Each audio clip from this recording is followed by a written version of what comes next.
제가 이제 서울대 합격생들 500명을 대상으로 제가 앙케이트 조사를 한번 해봤어요. 앙케이트 조사를 하면서 먼저 가설을 세웠죠.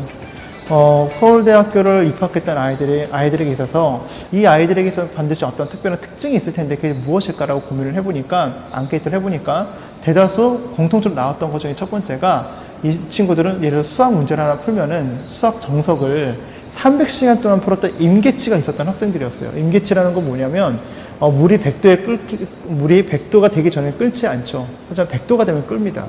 마찬가지로 성적이라는 것은 계단식으로 올라가게 되어 있다는 거죠. 근데 아이들이 어떤 성적을 높이기 위해서는 어떤 임계치, 반드시 뭔가 충분한 연습을 통해서 어느 한 정점에 도달을 해야지만 그 다음 단계부터 성적이 올라가는 것을 이제 임계치 차이라고 얘기를 하는데, 아이들에게서 충분히 이 서울대를 입학했던 아이들, 그리고 좋은 학교를 갔던 아이들의 공통점 중에 하나가 그 아이들이 무한한 내면의 시스템이 있다는 것을 알게 됩니다. 내면의 시스템이라는 것은 그 임계치, 끓는 점 100도를 올리기 위해서 무한한 노력과 인내와 끈기가 그 안에 있었다는 것을 알 수가 있었어요. 그래서 그 아이들을 앙케이트 조사를 해보니까 초등학교 때, 중학교 때 공부에 대한 이유를 분명히 알고 공부했다는 아이들이 전체 학생들 중에 83%였습니다. 또 그것을 보게 되면서, 그럼 어떻게 하면 이것을 알 수가 있었을까? 그럼 너희들이 그러면 이 공부하는 이유는 궁극적으로 무엇이냐 했을 때 세 가지가 나왔습니다. 첫 번째는 인생에 있어서 선택의 폭을 넓힐 수 있는 좋은 기회라고 얘기를 했고요. 두 번째는 공부는 내 꿈을 이루어주는 좋은 도구라고 보통 이야기를 했습니다. 마지막 세 번째는 나와 남을 위해서 공부를 하는 것이라고 아이들부터 얘기를 했는데, 이 세 가지를 그럼 어떻게 해서 발견을 했냐 했더니 부모님의 영향도 있었고요.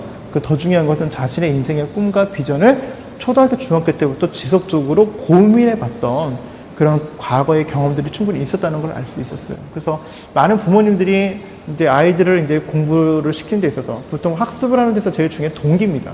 동기가 실질적으로는 공부에 대한 이유가 되고요. 그 동기가 실질적으로 아이들의 학습 계획 능력과 학습 유능감, 학습 유능감이라는 것은 내가 마음먹기에 따라서 공부를 잘할 수 있다는 얘기예요.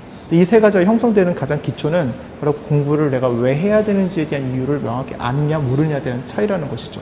그때에서 많은 부모님들이 이걸 모르는 상태에서는 옆집에는 누가 좋은 학교를 갔더라, 누가 공부를 잘했더라, 이런 건 사실 아이들한테 독초가 됩니다. 정말 좋은 건 뭘까? 정말 좋은 거는 아이들에게 있어서 결과를 갖고 아이들을 칭찬해 주는 것이 아니라 과정에 대해서 칭찬해 주는 것이 매우 중요하다는 거예요. 그래서 어머님들이 가장 반복하는 제일 나쁜 버릇 중에 하나가, 거봐, 참 똑똑하다, 우리 아들 참 똑똑한데 참 공부를 못해. 이게 아니라, 거봐, 노력하니까 되잖아. 어떤 과정과 노력과 성실과 인내와 끈기에 대한 초점을 맞춰서 칭찬을 구체적으로 해주시는 게 상당히 중요하다는 것이죠. 그랬을 때 아이가 자신의 삶을 돌아보고 자신이 공부를 해야 될 이유를 다시 한번 돌이켜볼 수 있는 하나의 그런 계기의 초석을 만들 수가 있습니다. 그래서 대다수 이 서울대를 잘 갔던 아이들의 공통점 중에 하나가 초등학교, 중학교 때 부모님과 대화 지수가 되게 높았던 애들이었어요. 초등학교, 중학교 때 아버지와 대화를 가장 많이 했던 학생들이 행복 지수가 높았습니다. 그래서 저는 공부의 이유는 결국은 아버지, 그리고 가족 안에서 또 하나의 어떤 문화와 연결되어 있는 것이 아닌가 하는 생각을 하게 됩니다.